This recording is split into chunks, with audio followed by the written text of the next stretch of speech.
பொதுவாவே இந்த army soldiers எல்லா கண்ட்ரீஸும் வச்சிருக்காங்க. பட் ஆனா நம்ம இந்தியன் ஆர்மி சோல்ஜர்ஸா பார்த்தா மட்டும் மத்த கண்ட்ரீஸ்லாம் ரொம்பவே வியப்படைறாங்க. அது ஏன்னு தெரியுமா?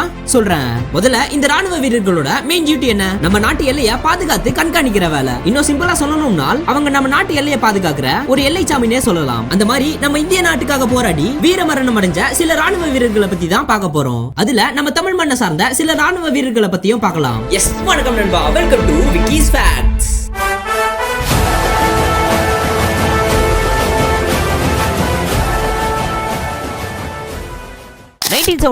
ஈஸ்ட் பாகிஸ்தானுக்கும் வெஸ்ட் பாகிஸ்தானுக்கும் உள்நாட்டு போர் ஸ்டார்ட் ஆச்சு. அதுல ஈஸ்ட் பாகிஸ்தானுக்கு இந்தியா சப்போர்ட் பண்றாங்கன்னு சொல்லி இந்தியாவோட ராணுவ தளங்கள் மேல அட்டாக் பண்றாங்க பாகிஸ்தான். இந்த ஒரு இன்சிடென்ட் ரொம்பவே கிரிட்டிக்கல் ஆனதுனால பாகிஸ்தான் மேல வார் டிக்ளரேஷன் பண்றாங்க இந்திரா காந்தி. வெஸ்ட் பாகிஸ்தான் வழியா இந்தியால ஒரு பிளேஸை கேப்சர் பண்ணி இந்தியாவை வீழ்த்து பார்த்தாங்க பாகிஸ்தான். இப்ப பாகிஸ்தானோட பிளான் என்னன்னா லாங்கிவாலா வழியா வந்து ராஜஸ்தானை கேப்சர் பண்ணணும் தான். அதனால டிசம்பர் 3ஆம் தேதி நைட் 3000க்கும் அதிகமான சோல்ஜர்ஸையும் 50க்கும் அதிகமான டாங்க்ஸையும் அனுப்புறாங்க பாகிஸ்தான். பட் லாங்கிவாலா பார்டர்ல அந்த டைம்ல வெறும் 120 இந்தியன் சோல்ஜர்ஸ் தான் இருந்தாங்க. அண்ட் அந்த அளவுக்கு இந்தியன் சோல்ஜர்ஸ் கிட்ட வெப்பன்ஸும் இல்ல. டிசம்பர் 4ஆம் தேதி நைட் தான் பாகிஸ்தான் பெனட்ரேஷன் பண்றாங்கன்னு இந்தியன் சோல்ஜர்ஸ்க்கு தெரிய வருது. இப்போ மேஜர் குல்தீப் சிங் அந்த 120 இந்தியன் சோல்ஜர்ஸ் வச்சு லாங்கிவாலாவை ப்ரொடெக்ட் பண்ண டிசைட் பண்ணாரு. வெறும் 120 இந்தியன் சோல்ஜர்ஸ் வச்சு பாகிஸ்தான் ஆர்மியை அட்டாக் பண்றாங்க. பாகிஸ்தானை விட இந்திய வீரர்கள் ரொம்ப கம்மியா இருந்ததுனால டிசம்பர் 5ஆம் தேதி நைட் அகைன் பாகிஸ்தான் ஆர்மியை அட்டாக் பண்றாங்க இந்தியன் சோல்ஜர்ஸ். விடிய காலையில நூற்றுக்கணக்கான இந்தியன் சோல்ஜர்ஸோட இந்திய விமானப்படையும் களத்துல இறங்கி ஃபைனலா அந்த வார்ல நம்ம இந்தியா தான் வெற்றி கனியை பறிக்கிறாங்க.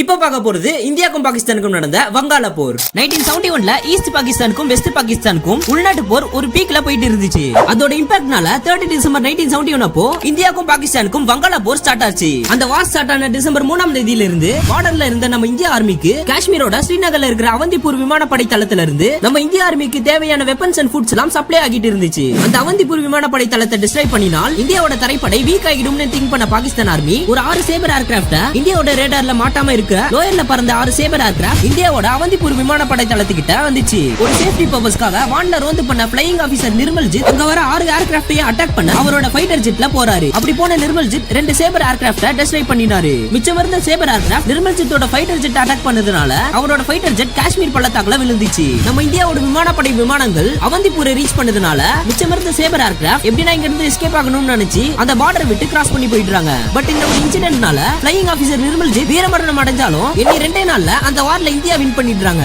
அடுத்ததா நம்ம தமிழ் மண்ணை சார்ந்த ஒரு ராணுவ வீரர் தான் இவரு. நம்ம தமிழ்நாட்டுல இருந்து ஒரு இளைஞர் 2006ல இந்திய ஆர்மியோட 22nd ராஜ்குட் ரெஜிமெண்ட்ல ஜாயின் ஆகுறாரு. சரியா 2012 டிசம்பர்ல இந்திய ஆர்மியோட 44 ஆஸ்திரியா ரைபிள்ஸ்ல அறிமுகமானாரு. 2013 ஜூன் அப்போ ஒரு ஆப்பிள் கார்டன்ல மறைஞ்சிருந்த தீவிரவாதிகளுக்கும் நம்ம 44 ஆஸ்திரியா ரைபிள்ஸ்க்கும் ஒரு பெரிய போரே நடந்துச்சு. அதுல நம்ம தமிழ்நாட்டுல இருந்து போன ராணுவ வீரர் அந்த தீவிரவாதிகளை கில் பண்ணினாரு. அந்த பிளேஸ்ல இருந்து ஒரு தடயம் தென்படுது. குவாசிபத்திரி வில்லேஜ்ல அந்த தீவிரவாதிகளோட தலைவன் அங்க இருக்கிறதா கண்டுபிடிச்சாங்க. சரியா 25 ஏப்ரல் 2014 அப்போ அந்த தீவிரவாதிகளோட தலைவன் விட்ட நம்ம 44 ஆஸ்திரேலிய ரைபிள் சுத்தி வளைச்சாங்க. சோல்ஜர் விக்ரம் சிங்கோட நம்ம தமிழ்நாட்டை சேர்ந்த ராணுவ வீரரும் அந்த தீவிரவாதியோட வீட்டுக்குள்ள போனாங்க.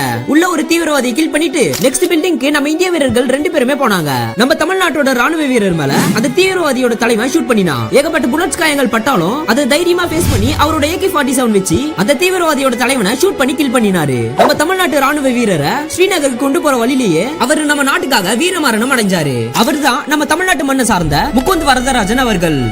இதே போல இன்னொரு தமிழ் ராணுவ வீரரோட கதை தான் இது.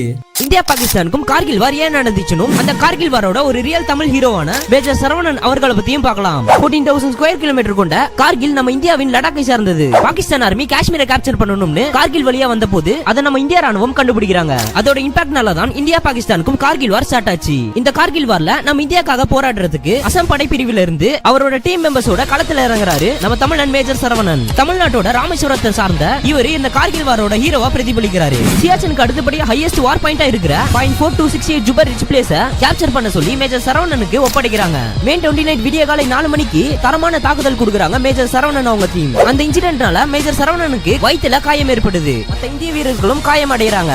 அதனால குயிக்கா பேக் அடிக்க சொல்லி கமாண்டர் ஆர்டர் போடுறாரு. மேஜர் சரவணன் நம்ம நாட்டோட இடத்தை கைப்பற்றாம விட மாட்டேன்னு சொல்லி முன்னேறிட்டு போறாரு. ஒரு அதிர்ச்சி தகவலா மார்னிங் 6:30க்கு எதிரிகளால வீரமரணம் அடைஞ்சாரு மேஜர் சரவணன். ஜூலை மாசத்துல பாகிஸ்தான் ஆர்மி பின்வாங்கி அந்த கார்கில் போர்ல நம்ம இந்தியா தான் ஜெயிச்சாங்க. இப்ப நம்ம பார்த்த இந்த 4 இந்திய ராணுவ வீரர்கள் மாதிரி இப்படி பல வீரர்கள் நம்ம நாட்டுக்காக அவங்க உயிரையே தியாகம் செஞ்சிருக்காங்க. அப்படிப்பட்ட வீரர்களுக்காக தான் இந்த ஒரு வீடியோ. அண்ட் கைஸ், இந்த ஒரு வீடியோவை உங்க ஃப்ரெண்ட்ஸ் அண்ட் ஃபேமிலிக்கும் ஷேர் பண்ணுங்க. இப்படிப்பட்ட வீரர்கள்லாம் நம்ம இந்தியாக்காக உயிரிழந்திருக்காங்கன்னு அவங்களுக்கு தெரிய வரும். இன்னொரு இன்ட்ரெஸ்டிங்கான டாபிக்ல நம்ம மீண்டும் சந்திப்போம்.